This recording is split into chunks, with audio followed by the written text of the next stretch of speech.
Book વાળા હર્ષભાઈ સંઘવી એને કોઈ પ્રોબ્લેમ છે નહીં, પણ ભૂપેન્દ્રભાઈ પટેલ જે છે એ અમસ્તા પણ કહે છે કે હું નાઇટ વોચમેન જેવું છે, એને આપો તો ચાલુ રાખશે, નહીતર કઈ નહીં. એટલે એને કદાચ હટાવી લે તો ભૂપેન્દ્રભાઈને કઈ વાંધો આવે એમ નથી. કે અત્યારે જે Harshbhai Sanghvi deputy chief minister છે, સંભવ છે કે મુખ્યમંત્રી બને અને ડેપ્યુટી તરીકે કોઈ પણ નામનું બીજું એક શપથ ગ્રહણ સમારોહ યોજાયો. આમ કરવા માત્રથી 2027ની જે સૌથી મોટું યુદ્ધ જેને કહી શકાય એ જે છે રાજકીય યુદ્ધ, એ ભારતીય જનતા પાર્ટી ફતેહ કરવા માટે અત્યારથી મથી રહી છે. વિરોધ પક્ષ જે છે એ એમાં ઘણા ઉણા ઉતર્યા છે. એ સંભવ છે કે પછી એક પક્ષમાં જોવા મળે. ભાઈ રાજકારણમાં કોઈ આજીવન જાતીય શત્રુ કે મિત્ર હોતો નથી, પરિસ્થિતિને આધીન બધું હોય છે.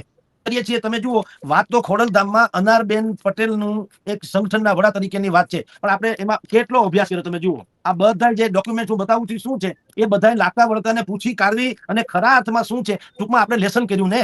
ખાલી એમને બોલવાનો કોઈ મતલબ નથી. નહીતર બ્રેકિંગ ન્યૂઝ તો એક જ છે ને, અનારબેનની વરણી થઈ, એ ખોડલધામમાં, ત્યાં ક્યાં ભાજપમાં થઈ છે?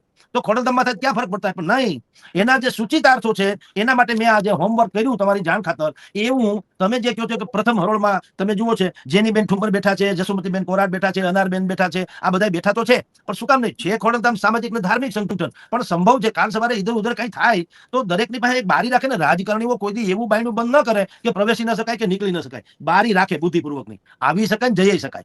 એ તો શીખવા જેવું છે. એટલે ભવિષ્યમાં ગમે તે કે 27ની ચૂંટણી છે ને, તમામ રાજકીય લોકોની જેને કેરિયર રાજકારણમાં બનાવવાની છે એના માટે માઇલસ્ટોન સમય આ ચૂંટણી થવાની. ધ્રુવ મંત્ર છે જેન જી નામની જે નવી જનરેશન જે છે તે હમણાં SIR નવી જે મતદાર યાદી સુધારણા યાદી ચાલી રહી છે, એમાં ઘણો મોટા લાખોની સંખ્યામાં ગુજરાતમાં તો નામ કમી થવાના. તમે જુઓ એની બૂમ બરાડા કોણ પાડી રહ્યું છે? વિપક્ષ. નહીં તો એ કમી થાય છે એ એમ કેમ ખબર પડે કે વિપક્ષના જ મતદારો હતા, શાસક પક્ષના કેમ ન હોઈ શકે? પણ તમે જુઓ એમાં કઈક સંકેત છે. વિપક્ષોને જ લાગે છે કે અમારા જ મતદારો જે છે એને કટ કરવામાં આવી રહ્યા છે, અને ભારતીય જનતા પાર્ટીને ખબર છે કે આને કારણે જ કોઈક જીતતા હોય એવું લાગે. તમે જુઓ અત્યારે જેટલા લોકો કોંગ્રેસના માંડીને જીત્યા છે એ બધા, અથવા તો ગુજરાતમાં જેટલી અત્યારે 182 બેઠક છે ને, એમાં તમે 35-40 બેઠક એવી છે એમાં હાર જીતનું માર્જિન 2 થી 5 હજાર નું છે, ખાલી 2 થી 5 હજાર.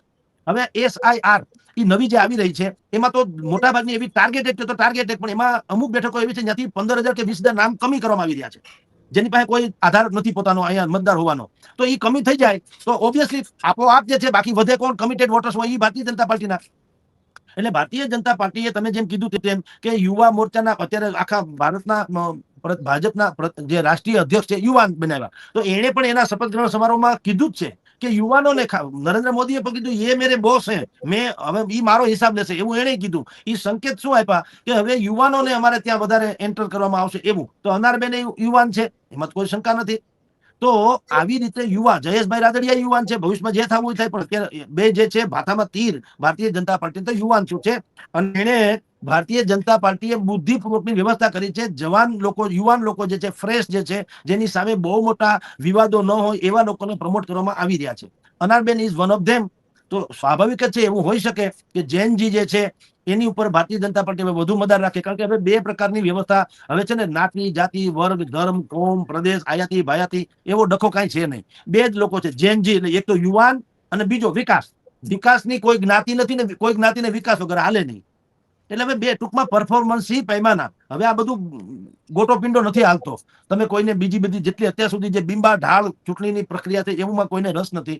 સીધી વાત કરવામાં અને ડિલિવરી કરે એવા માણસોની જરૂર છે. તો એમાં જૈનજી એટલે કે જે અત્યારે મુખ્ય નવીન નબીબને લઈ આવ્યા છે, તો એથી શરૂ કરીને ગુજરાત સુધીમાં અનારબેનની અત્યારે ભલે મેં કીધું આ વરણી ભારતીય જનતા પાર્ટીએ કરી આમ નથી, ખોડલધામે જાહેરાત કરી છે, પણ તેમ છતાંય તમે જુઓ ભાજપને લાગે કે ત્યાં સુધી શું કરવાના છે. જે લોકો અત્યારે પોતે એમ માને છે ભાજપના લોકો કે અમને અમારા કદ પ્રમાણે પદ નથી મળ્યું, એના માટે ટેસ્ટ કેસ કરશે ભાજપ વાળા. શું કરશે કે ભાઈ જે તે વિસ્તારની તાલુકા, જિલ્લા પંચાયતની, નગરપાલિકાની ચૂંટણી છે, તમે જીતી બતાડો, ચાલો તમારો બહુ દબદબો છે ને, જીતી. તો એને ભાજપને તો બે હાથમાં લાડવા છે. જીતી જાય તો કોઈ પ્રશ્ન જ નથી, હારી જાય તો જે દાવો કરે છે કે અમારો અહીં દબદબો છે એને કહેજે તમે હરીસામાં મોઢું જુઓ. તમે તાલુકા જિલ્લા પંચાયત જો જીતાડી શકતા ન હો તો તમને અમારા ધુરંધર માનવા કેમ? એટલે આ જે સ્થાનિક સ્વરાજ્યની ચૂંટણી છે એ ભારતીય જનતા પાર્ટી બિલકુલ લાઇટલી આમ નથી લેતા, પણ એ બુદ્ધિપૂર્વકનું એ છે ને, જે લોકોને પોતે ધુરંધર હોવાનો દાવો છે ને એવા લોકો માટે એ ટેસ્ટ કેસ સમાન છે.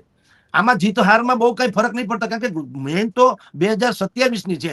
ન્યા ડખો થાય તો માથાકૂટ છે. ન્યાની લાંબબંધી તો અત્યારથી ભારતીય જનતા પાર્ટીએ શરૂ કરી જ લીધી છે. અનાર પટેલનું પ્રકરણ છે, હજી તો આવું અનેક થશે આયામો.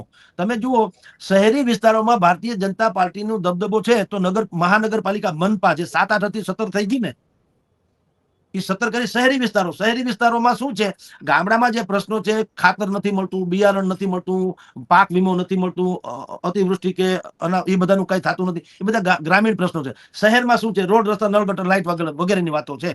શહેરી મત વિસ્તારોમાં એટલે ખાસ કરીને ભારતીય જનતા પાર્ટી દબદબો છે. તો જે 7-8 જેટલા મહાનગરપાલિકા હતી એમાં વધારીને સરકારે કરીને અત્યારે 17 ટાર્ગેટ તો પુગાડ્યો. તાલુકા જિલ્લા પંચાયતોમાં તાલુકા વધાર્યા, કેટલાય જિલ્લા પણ રચનાઓ કરી છે. તો એ શું સૂચવે છે કે ભારતીય જનતા પાર્ટી એના લેવલ પ્રમાણે બધું જ અત્યારથી કામ, અને 24/7 એ તો ચૂંટણી લક્ષિત બધું કામ કર્યા કરે છે, એમાં કોઈ સંદેહ નથી. વિપક્ષોએ પરિશ્રમની પરાકાષ્ઠા સર્જવી પડશે, નહીતર નહીં મેળ પડે. અને એને પણ આવું અનારબેન જેવું કે જયેશભાઈ જેવું કેવા કોઈ નામાધારી વ્યક્તિઓને પોતાનામાં સમાવેશ કરી અને આગળ લાવવા પડશે. કોંગ્રેસને લાગે કે જૂના ને જાણીતા જે ચહેરા છે, જે હજારો વખત અજમાવાઈ ગયા છતાં એનો મેળ પડ્યો નથી, એને આગળ ધરીને જો હાલતા હશે તો કોંગ્રેસનો કોઈ ઉદ્ધાર નથી.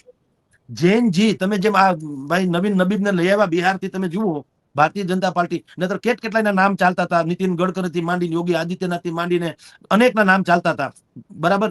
ધર્મેન્દ્રભાઈ પ્રધાન જે છે એના નામ આવતા હતા પ્રદેશ અધ્યક્ષ તરીકે, રાષ્ટ્રીય અધ્યક્ષ તરીકે. પણ તમે જો હાવ નવીન શું કામ અમસ્તા પણ 45 વર્ષની પાર્ટી છે ને 45 વર્ષના પ્રમુખ બનાવ્યા.